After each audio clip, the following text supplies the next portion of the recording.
Hello and welcome to the Garden Room Build Series. This is week 18, episode 34 I think. So today I'm paying for a lack of planning really. So I'm having to do some extra work because I didn't think about something at the first stage. So, sorry about the noise.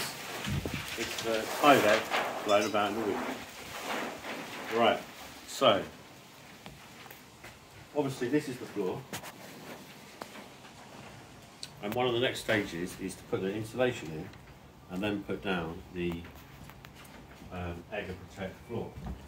So when I was planning the garden room, I made sure that on the sides here, this side is made of 3 5x2 timbers, and this third one is really only to carry the floor here. What I didn't do on the back is make the back wall of 3 timbers. Instead, I made it of 2 timbers, thinking, oh, later on I'll just put a noggin in here. But the problem is that the insulation is 100mm, so from here it comes up to almost about here. So there's no room to have the insulation and a noggin here. So really, the only way to do it is to have something to carry the floor. So what I've got to do is cut loads of these. I've got to cut out for these so that the timber sits flush, which I've done there and there, and then put that there. Screw that in level, so that will carry the floor. Then I'm going to have this little annoying gap which I have to spray foam. Some are working out better than others, and also a lot of them have got bolts and brackets that I need to cut out for.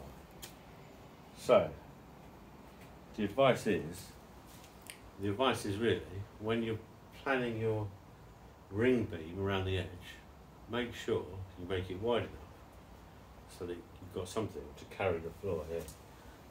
The floor is 22mm EgaProtect, which was glued down and screwed. So, you know, 22mm across that span, 600, would probably be alright, but I don't want to take any chances and have a bouncy floor. So I'm having to do this with my router. So let's just do one now, and you can see how I do it. So this is cut out for, I've already cut that one out down here. So now I'll offer this up here and mark that bracket. So I need to cut out for that bracket. Then I'll hold this level here, so that is level with the top. Then I'll get my hammer, make sure that's level where I want it to be.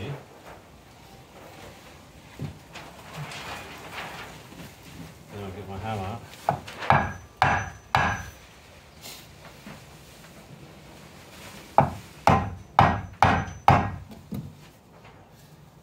mark down here where that bolt is. So now over here. So now I've got to cut out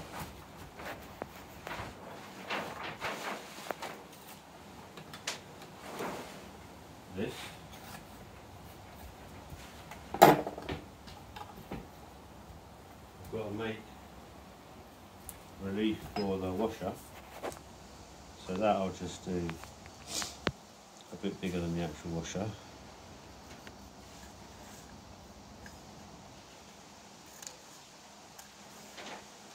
There. I'll just go right to the bottom. And for the bolt of the nut. So for the bolt of the nut, I measured how deep that was and marked on this spade bit. So first of all I take that out.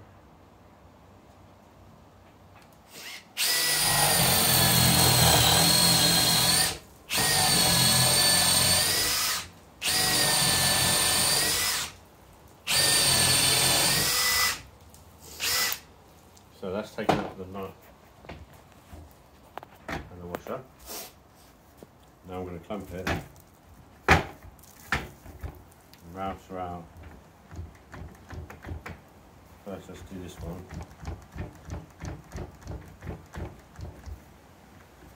Using my router, it's probably 20 years old, 20 years plus. No cordless, new one, just a very old B&Q 20 quid router. Let's do that.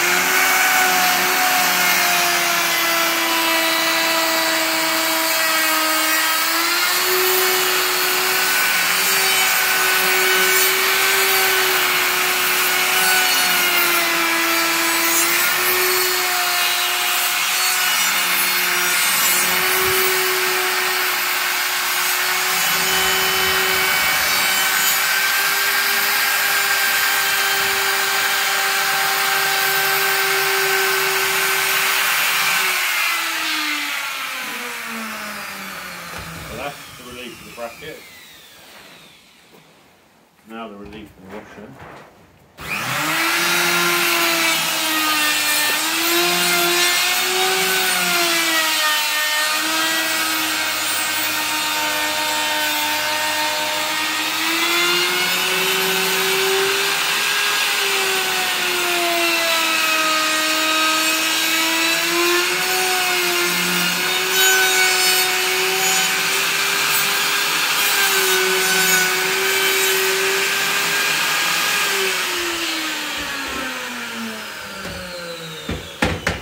So, now,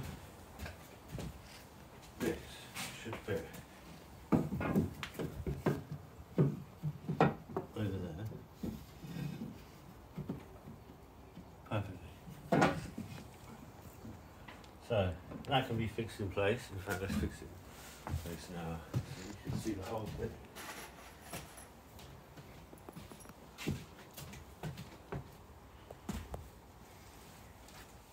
So I'm going to keep it level by using my level. What do we call the level, Dylan? Lenny? Lenny the level.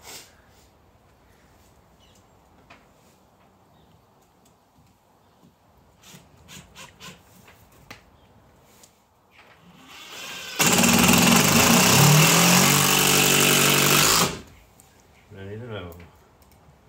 Making sure I'm not screwing into the brackets that are already there. Or the bolt.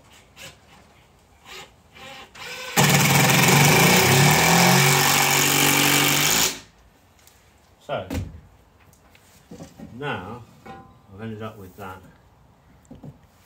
to carry the floor. So you can see that's quite a pain. And it's not too bad, it's done. I'll do all of them. I've got 16 to do. But remember, plan, and plan again. Because if you do plan properly, you will have this all the way down along here, and you won't have to do this. So that's it really. Next video, hopefully, all these will be in. We'll be cutting the insulation for the floor and then putting the floor down. See you on the next video.